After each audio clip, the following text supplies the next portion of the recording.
Hello everyone, my name is Kitetsu and welcome back to my channel. So this is a little bit later than I'd preferably like to be recording and editing a video to get it uploaded and everything, but with how good this article was, I couldn't just ignore it. This is probably one of my favourite little teasers of the Daughters of Khaine that we have had so far, because it is absolutely crammed with hidden little tips of the lore and just what the faction is all about. And all of the main questions have basically just been answered for us, especially in this little video down here. I mean, I'm not going to play it because it's basically just this dude talking, but it's all good. I can tell you everything that he more or less says that is worth talking about. Don't worry if you do want to watch that video, I'm going to leave the link of this in the description of the video. But the great thing about this article though is that we learn whether or not Morathi is a god.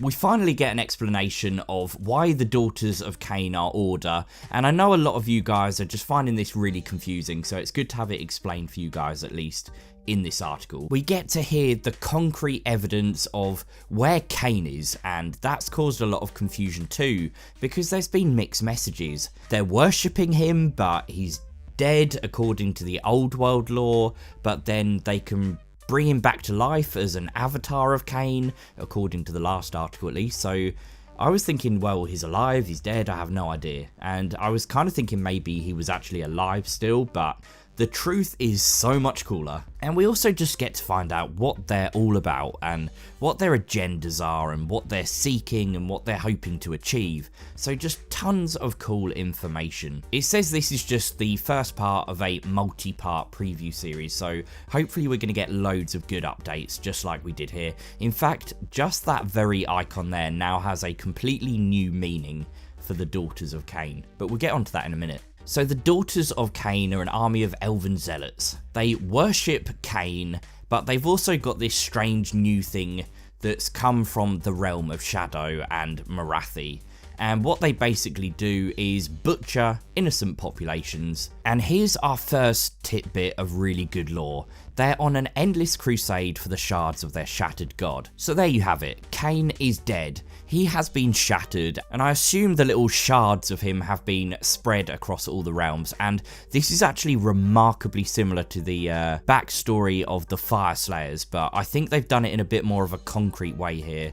So whereas the fyreslayers don't actually know if they're going to resurrect their god or not, in this lore it's very definitely possible, but probably just won't happen anyway, and you'll find out why in a minute. So I was talking about this little bit here last time, that we already know that Morathi, Teclis, Tyrion and Malerion all helped each other capture Slaanesh. But it's quite cool to know that Morathi is still a very, very powerful sorceress, because she actually helped weave the enchantment that caught him. And in this article we actually find out that Morathi is not a goddess, okay? So she is the mother of a god, but she herself is not a goddess.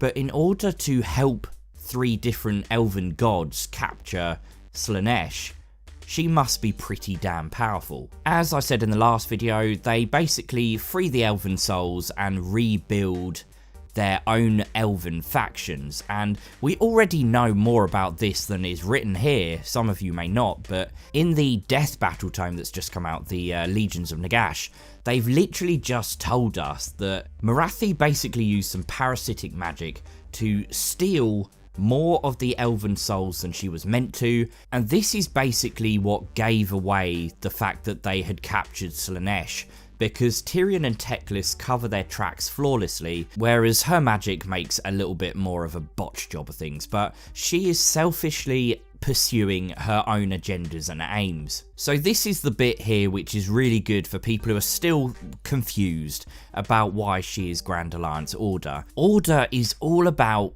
building and creating. It's not about destruction, it's not about chaos, and there is absolutely no connection to death whatsoever. It says here they build cities and civilizations. So clearly they're not going to have any sort of link to destruction, who just want to go around and destroy everything.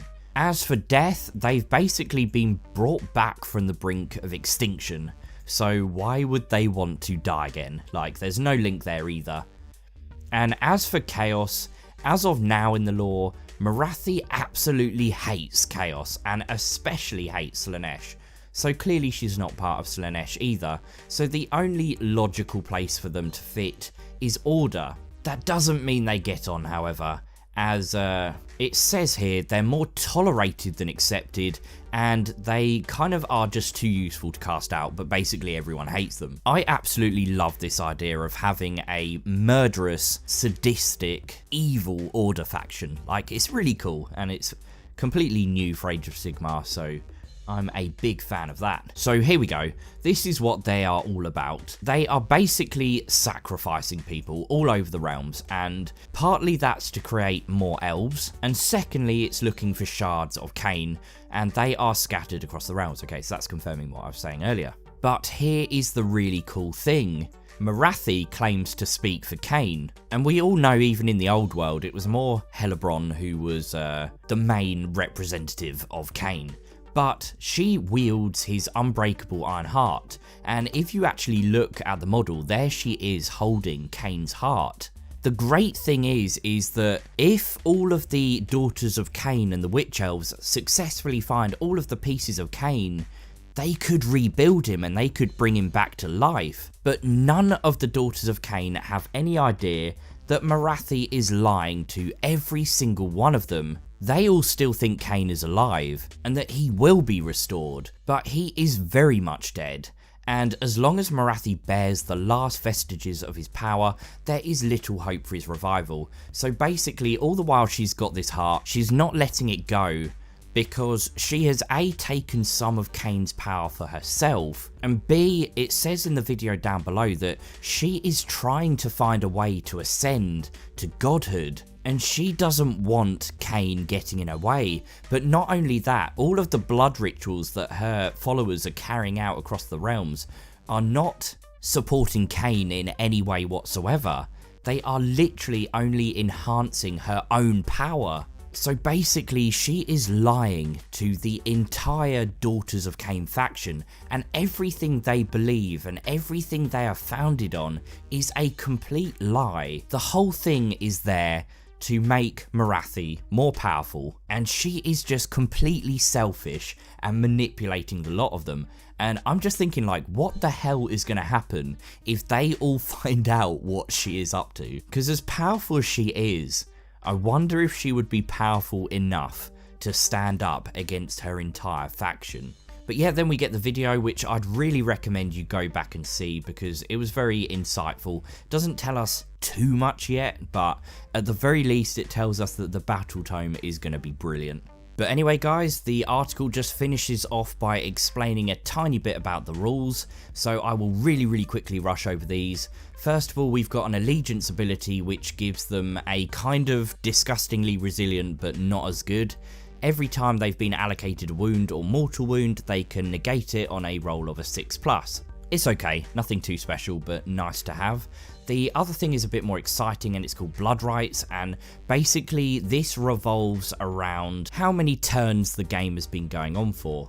In round 1, for example, they can re-roll their run rolls of 1 for the unit, but in round 2, I don't know why they didn't just show this whole table, because they show round 1 and 5 onwards, but right below that they tell us everything anyway. In the second round they can re-roll 1s to charge, and the third round to hit, in the fourth round to wound, and then finally they can re-roll 1s to save, and you don't need to take battle shocks for the unit either. The coolest thing is all of that stacks together, so you get to the 5th round and basically they are re-rolling the 1s to run, charge, hit, wound and save, and they ignore battle shock tests. And the final thing it says is basically imagine all of that acting on Morathi, so she is going to be a real force to be reckoned with. The very final thing I'll mention is something that came from this video, and it was that, as I suspected all along in one of my theory videos, this is the true form of Morathi, okay? She is this hideous beast, basically,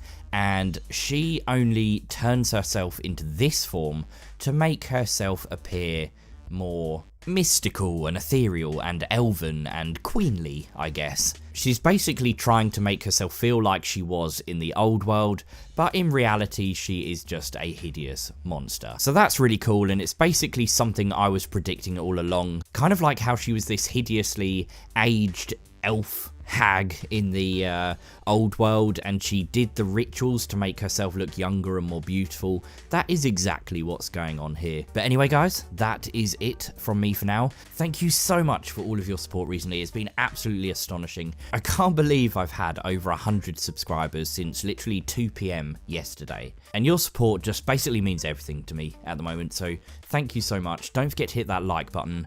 Don't forget to subscribe if you're new. You can support me on Patreon. The link will be in the description. And also, whilst we're talking about Patreon, just thank you everyone who's supported me so far. Like, I had another 2 people support me yesterday, and yeah, just cheers. It means a lot. And anyway guys, that's it from me for now. I will see you really soon, and I believe we get to hear more about Morathi tomorrow. So fingers crossed I will have time to talk about that too.